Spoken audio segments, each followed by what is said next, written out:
안녕하세요 친구들, 피타고라 선생님입니다. 자, 이번 시간에는요 B의 성질에 대해서 한번 공부해보는 시간 갖도록 하겠습니다. 출발. 자, 6학년에서 어찌 보면 가장 중요한 거 두 가지. 그러면 원, 그죠? 원을 얼마나 잘하느냐, 그 다음에 B에 대해서 얼마나 자신 있느냐 텐데요. 자, 간단히 생각하면 정말 간단한 얘기죠. 네, 큰 접시에 딸기가 2개 있었어요. 그런데 이번에는 딸기가 몇 개 됐어요? 4개 됐어요. 몇 배로 늘어났습니까? 2배로 늘어났죠? 그 2배로 늘어났으니까 1대2의 비율이 있다. 이렇게 생각하면 되지 않냐. 이해 가십니까? 네. 그래서 기본적으로 2배, 3배 늘어나는 그것이 바로 B의 역할이다라고 보시면 되겠습니다. 자, 그러면 개념 익히기로 떠나볼까요?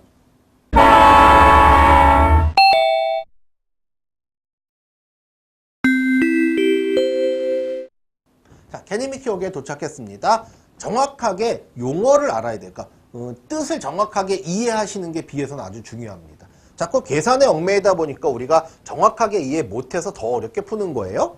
비례식 2대 3은 4대 6과 같이 비율이 같은 두 비를 등식으로 나타낸 식을 비례식이라고 합니다. 그래서 우리가 처음에 2대 3 썼을 때의 2를 우린 전항, 앞전자 쓴 거예요. 그 다음에 3을 후항, 뒤후자 쓴 겁니다.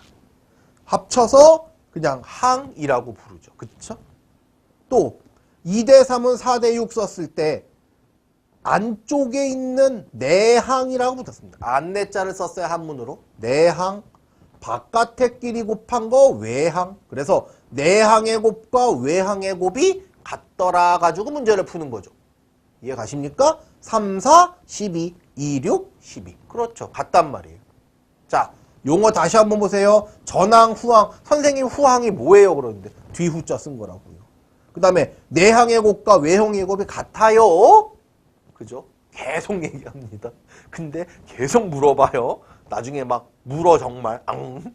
자, 내항의 곱과 외항의 곱 같다고 놓으세요.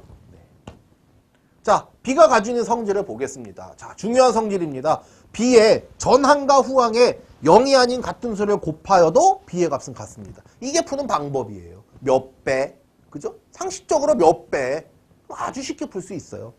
또 B의 전항과 후항을 0이 아닌 같은 수로 나누어도 B의 값은 같습니다. 이해 가시겠죠? 아, 같은 0이 아닌, 0을 곱한다는 건 말이 안 되니까. 그죠? 0이 아닌 같은 수를 곱하거나 나누었을 때에도 B의 값이 같더라는 걸 가지고 비례식을 해결한다. 이렇게 보시면 되겠습니다. 자, 정리하기 가겠습니다.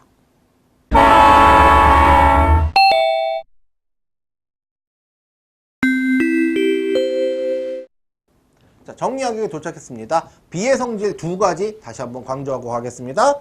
B의 전항과 후항에 0이 아닌 같은 수를 곱하여도 B의 값은 같습니다.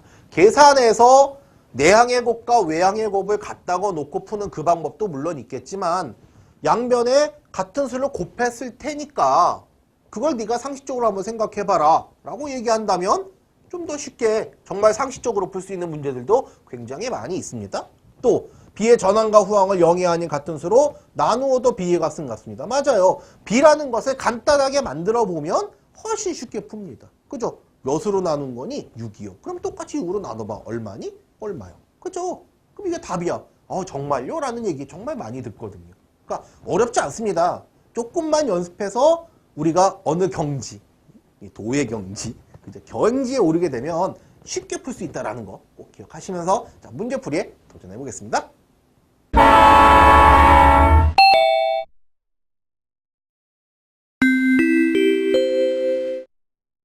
자, 문제풀이에 도착했습니다. 첫 번째 문제. 비례식 6대 5는 18대 15에 대한 설명으로 틀린 것을 찾아 기호를 써보세요. 그랬고요. 기억, 전항은 6과 18입니다. 네, 앞전자니까 앞에 있는 6, 여기도 앞에 있는 18. 맞습니다. 네.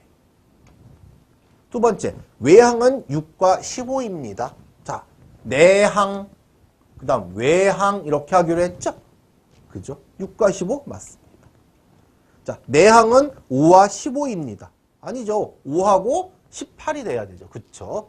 네, 이것이 틀렸습니다. 하면 되겠고요. 두 번째 문제. 자, b의 값이 같은 것을 찾아 비례식으로 나타내어 보세요. 자, 이거는 학교 시험에도 100% 나옵니다. 네, 항상 나오는 문제고요. 8대 9, 10대 16, 15대 21, 5대 7이에요. 간단하게 먼저 만들어 보면 자, 약분이 될 거예요. 자, 이거 약분하면 얼마? 2로 약분하면 그렇죠. 5대 8. 혹시 5대 8 있어요? 없는데 5대 7인데 15대 21. 요거 3으로 약분해 보면요. 3, 5, 15, 3, 7에 21. 여기 5대 7 되네. 아, 그러면 둘이 같은 거군요. 그러면 비례식 쓰니까 5대 7은 15대 21. 이렇게 써주면 네, 비례식으로 이쁘게 쓰실 수 있겠습니다. 자, 어렵지 않죠? 그죠? 어렵지 않습니다. 얼마나 상식적으로 몇 배, 그죠? 그 다음에 용어가 더 중요한 거예요. 그러니까. 그죠? 내항, 외항, 그 다음에 전항, 후항. 이름만 정확하게 기억하시고 상식적인 생각으로 어떻게 풀까? 그 다음에 내항의 곱과 외항의 곱 같다는 것까지 꼭 기억하시기 바랍니다. 수고하셨습니다.